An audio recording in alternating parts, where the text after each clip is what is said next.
সোনালি আলো ধীরে ধীরে ম্লান হতেই সামনে যে দৃশ্য ফুটে উঠল তা দেখে কাঠুরিয়া, সারসবউ, এমনকি অভিজ্ঞ নাবিকেরাও বিস্ময়ে বাকরুদ্ধ হয়ে গেল। তাদের সামনে দাঁড়িয়ে এক বিশাল স্বর্ণপক্ষী। তার ডানা পাহাড়ের মতো বিস্তৃত, পালকগুলো খাঁটি সোনার মতো দীপ্তিমান, চোখ দুটো যেন জ্বলন্ত অগ্নিশিখা। কিন্তু তার চাহনিতে রাগ নয়, ছিল গভীর জ্ঞান, যুগের ভার আর এক অলৌকিক প্রশান্তি। তার ডানা নড়তেই চারিদিকে ঝরে পড়ল সোনালি ধূলিকণা। এটা এটা কি দেবপক্ষী? হয়তো তাই। এমন রূপ, এই রূপ তো ভাষায় বর্ণনা করা যাবে না সারসবউ। স্বর্ণপক্ষী ধীরে ধীরে তার দীপ্তিমান চোখ কাঠুরিয়ার দিকে ফেরালো। মানুষ, কেন এসেছো আমার দ্বীপে? কি তোমাদের অভিপ্রায়? আমাদের কোনো লোভ নেই। আমরা নিজেদের জন্য আসিনি। আমরা এসেছি আমাদের রাজ্যের মানুষের কল্যাণের জন্য।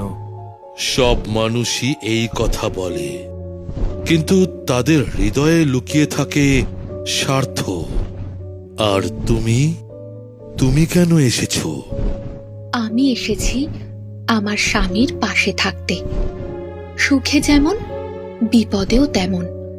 আর যদি আমাদের এই যাত্রায় মানুষের উপকার হয়, তাহলেই আমাদের জীবন সার্থক।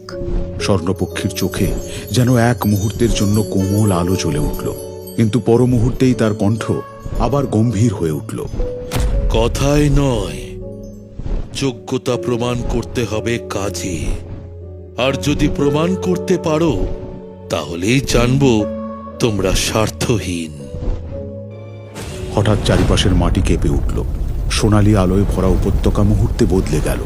সবুজ গাছ শুকিয়ে কালো হয়ে গেল, ফুল ঝরে পড়ল, আকাশ ঢেকে গেল কালো ধোঁয়ায়। দূরে দেখা গেল এক বিশাল অন্ধকার পাহাড়ের মাথায় বসে আছে কালপক্ষী।